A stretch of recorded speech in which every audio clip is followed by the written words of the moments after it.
From the White House to Hollywood and on to Harvard, Malia Obama is known for being a president's daughter, but she's making a name for herself all on her own. Malia Obama was born at the University of Chicago Medical Center on July 4, 1998. Before she came into the picture, however, her parents, future first couple Barack Obama and Michelle Obama, experienced infertility issues. Both she and her sister, Sasha Obama, were conceived through in vitro fertilization, or IVF. Michelle told ABC News that at the time, her biological clock was ticking. And I realized that as I was 34 and 35, we had to do IVF. Prior to moving into the White House, the Obamas lived and worked in Chicago. Barack Obama was an Illinois state senator and a senior lecturer at the University of Chicago. Michelle Obama was an associate dean of student services at the same university before she was appointed as vice president for community and external affairs at the University of Chicago Hospitals. Both Malia and Sasha Obama attended the University of Chicago Laboratory School until they moved into the White House. Once Barack Obama won the 2008 election and became the president-elect, the Obama family had to pack up their lives in Chicago and make the big move to the White House. Malia Obama was 10 years old at the time, while Sasha was only 7. One of the first things on the agenda was a grand tour of their new home by first daughters Jenna and Barbara Bush, who occupied the White House before them. Given the new living situation and everything else that it entailed, Barack and Michelle Obama tried their best to let their children lead normal childhoods. In an episode of Conan O'Brien Needs a Friend, Michelle Obama shared, "We had to parent by creating this cocoon of normalcy in a pretty crazy abnormal world." For Michelle, that meant being present in their children's lives. She went on, "It was very much keeping them in the reality, making sure we went to the parent-teacher conferences and that we went to their games and that we were sitting on the sidelines with them." With the living situation being temporary, Michelle wanted to make sure that her girls were equipped for the real world. When we're out of here in a few years, they've got to be able to function as normal people. Part of the White House experience is having a detailed security service with you at all times, which also means that you're given a snazzy code name. Malia Obama's code name was Radiance, an alliteration of Barack Obama's code name, Renegade. Following tradition, all the Obama family's code names started with the letter R. Michelle Obama went by Renaissance, while Sasha Obama went by Rosebud. The Secret Service was present for many core experiences of Malia's life, including sleepovers, concerts, and even first dates. In an episode of Michelle Obama, The Light podcast, Michelle Obama discussed parenting with her brother, Craig Robinson, and her mother, Marion Robinson.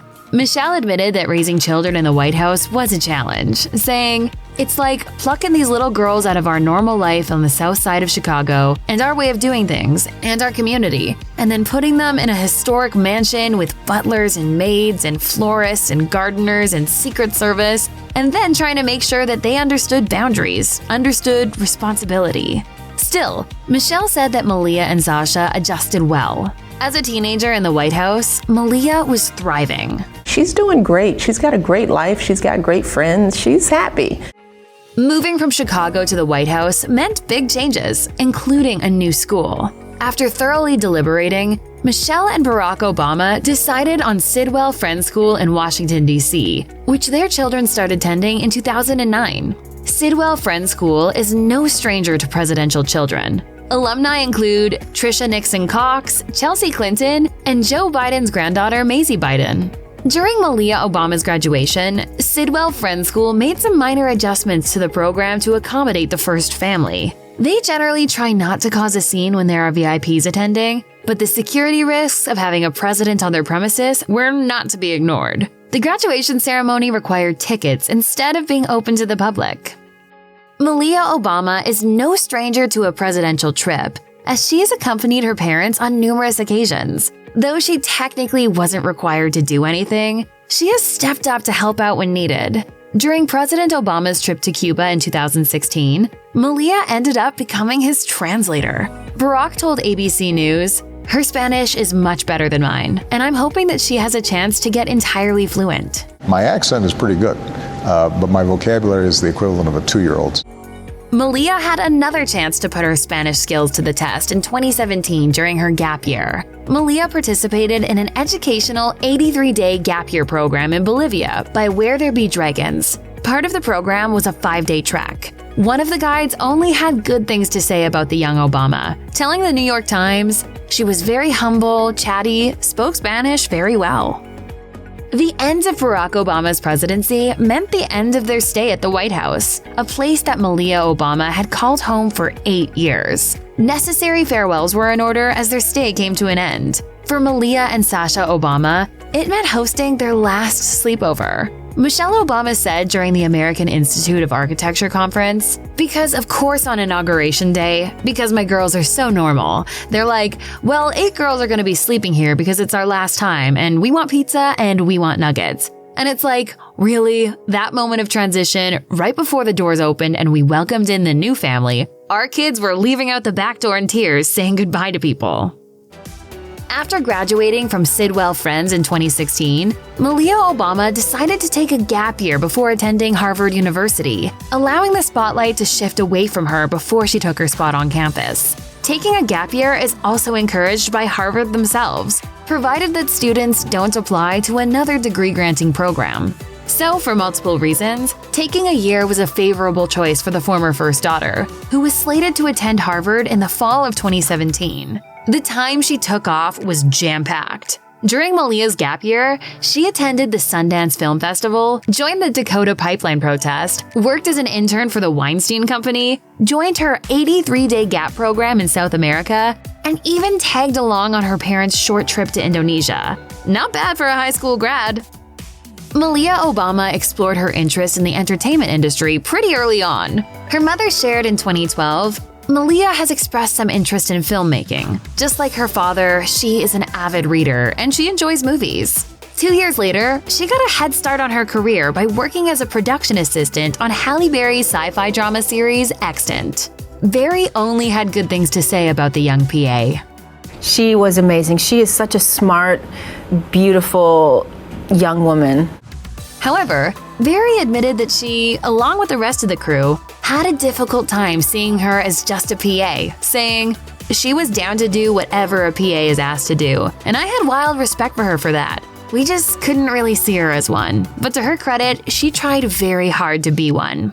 During her internship at HBO in 2015, Obama was invited to intern on the set of Lena Dunham's Girls, where she was tasked with writer's assistant work. And she was super cool and nice.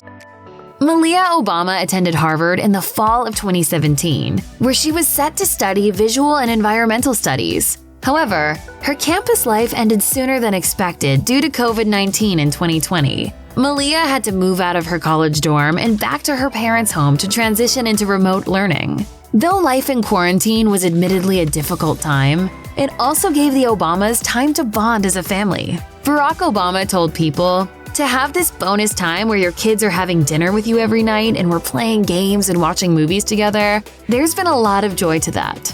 Since the pandemic was still ongoing by the time she had graduated, Malia's graduation was held virtually. During her graduation, she was given special recognition for her screenplay, Yellow Light, which was awarded a Hoops Prize. Receiving a Hoops Prize proved her excellent work on the screenplay as an undergrad student, and she received a cash prize of $5,000. After graduating from Harvard in 2021, Malia Obama got a job as a TV writer on the Amazon Prime series Swarm.